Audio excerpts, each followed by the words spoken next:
Hi, my name is Hassan Tarzban, and today I'd like to share with you what our team explored in regards to the data we have on Recreation Unlimited. After our team analyzed data relating to employee demographics, the 2016 employee survey, training evaluations, and the selection tool validation, we found we had further questions specific to the company's core values. One of our core values is respect. We treat our employees like family and our customers like friends. However, lately we have received some negative feedback from customers indicating a lack of professionalism. Therefore, we wanted to know if treating our customers like friends was working against us, and can we treat our customers like friends and still be professional?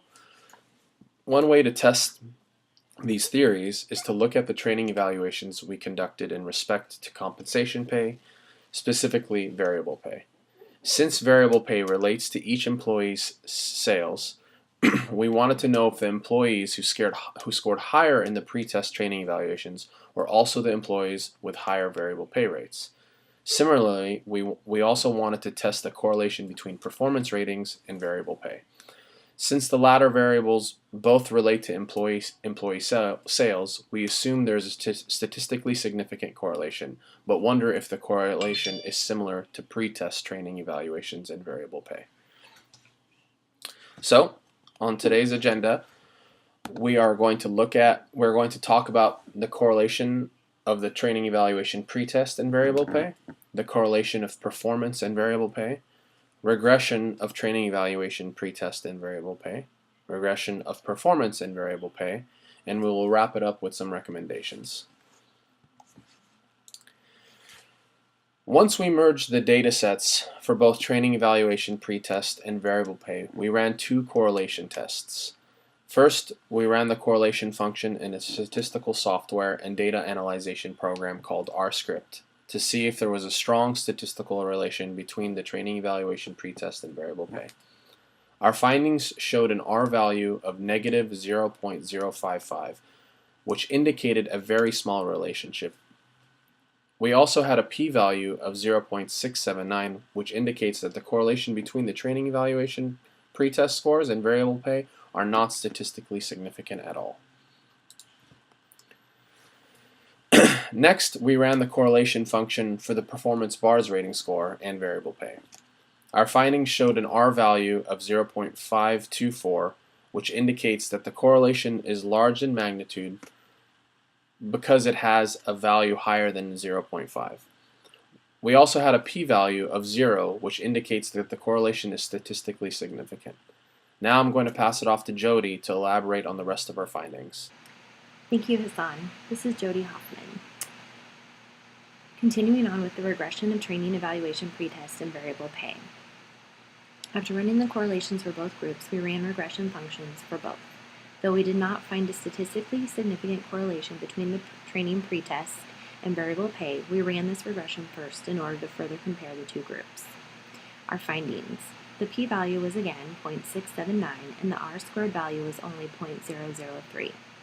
As previously mentioned, a p-value of more than 0.05 indicates there is not a statistically significant correlation. The r-squared value as a percentage is only 0.3%, indicating that less than 1% of the variance in the pretest determines the change in the variable pay 2016.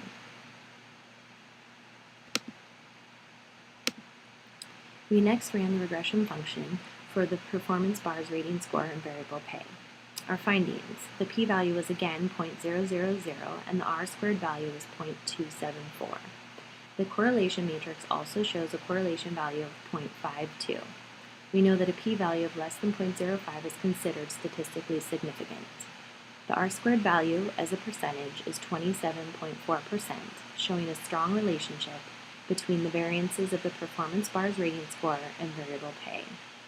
The correlation value of 0.52 is similar to the sample correlation value of R, which equals 0.524 from the correlation function.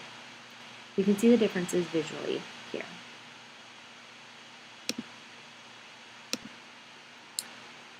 In conclusion, since the bars rating dataset relates to overall sales, we were not surprised to find a correlation between the performance rating scores and variable pay. We also took into account that variable pay is partly determined by employee sales. However, we were surprised to find the training data, which measured the professional communication skills and knowledge of online sales associates, did not also strongly correlate with variable pay.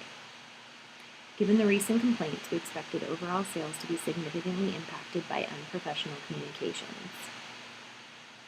Since our calculations did not show a strong correlation between the training evaluations and variable pay, we believe our current value of treating our customers like friends has not negatively impacted our sales.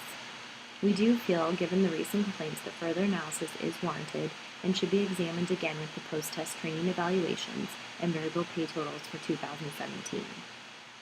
We also feel that our company could improve the experience of all of our customers by setting new communications guidelines for our online associates and offering more opportunities to enhance these skills.